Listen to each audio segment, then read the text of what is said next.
बिस्मिल्लाहिर्रहमानिर्रहीम। अस्सलाम वालेकुम व्यूवर्स, आप सब कैसे हैं। आज हम पालक दाल की रेसिपी लेकर आपकी खिदमत में हाज़िर हुए हैं। ये बहुत अच्छी और टेस्टी बनती है। सर्दियों में ख़ास तौर पे ऊपर मक्खन डाल के खाएं तो बहुत मज़ा आता है। तो आइए देखते हैं कि नज़ात से मिलकर बनी है। दाल पालक बनाने के लिए हमने एक पाव जो है वो दाल को 1 घंटे के लिए भिगो के रख दिया था। ये हमने पालक ली है। पालक को सबसे पहले हम साफ़ करेंगे। ये देखें, इसके अंदर कुछ हो ना,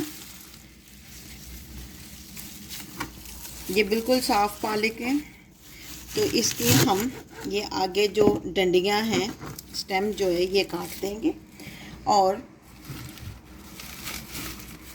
फिर इसको बारीक बारीक काटेंगे और काट के फिर हम धोने के बाद आपको दिखाते हैं। पालक को हमने काट के धो लिया अच्छी तरह। अब कढ़ाई लेकर उसमें हम पालक को डालेंगे। फ्लेम को हमने ऑन कर दिया है और पालक के साथ ही हम दाल डाल देंगे। जब पालक ने पानी छोड़ना है तो उसी पानी में दाल भी गल जाएगी।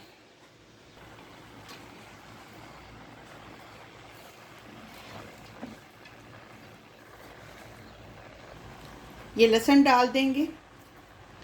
2 प्याज लेकर मैंने उनको काट लिया था, ये भी साथ ही डाल देंगे। सारी चीज़ें एक साथ ही गल जाएंगी।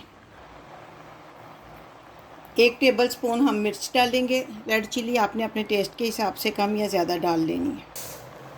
1 टेबल स्पून नमक डालेंगे। नमक भी आपने अपने टेस्ट के हिसाब से कम या ज़्यादा कर लेना है। अभी पालक चूँकि गली नहीं, इसलिए ज़्यादा लग रही है, तो जब ये गल जाती है तो बहुत कम हो जाती है। 1/4 टेबल स्पून हल्दी डाल देंगे। 4 सब्ज़ मिर्चें लेकर मैंने उन्हें काट लिया था।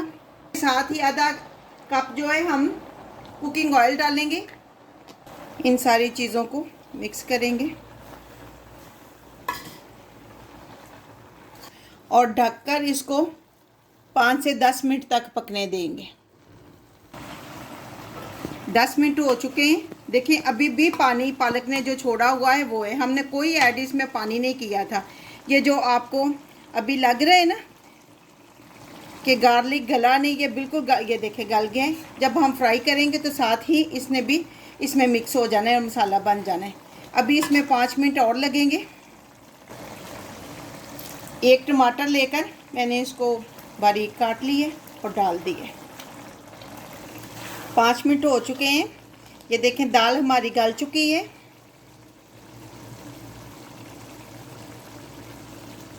ये देखें, और अब हम इसको अच्छी तरह फ्राई करेंगे। उस वक्त तक फ्राई करेंगे जब तक ऑयल जो है वो अलग नहीं हो जाता। 1 टेबल स्पून गरम मसाला डालेंगे। 1 टेबल स्पून धनिया पाउडर है। आधा टेबल स्पून ज़ीरा पाउडर। इन सारी चीज़ों को अच्छी तरह मिक्स कर देंगे। दाल हमारी बनकर तैयार है। दाल पालक, इसमें आपने पालक ज़्यादा रखनी है और दाल कम, नहीं तो टेस्ट नहीं ज़्यादा अच्छा आएगा। तो अब हम इसको डिश आउट करते हैं। ले जी, दाल पालक हमने डिश आउट कर ली है। अब हम इस पे मक्खन डालेंगे। आप भी मक्खन डालें, आराम से खाएं, थोड़ा थोड़ा मेल्ट होगा, बहुत टेस्टी लगता है। उम्मीद है कि आपको ये रेसिपी बहुत अच्छी लगेगी।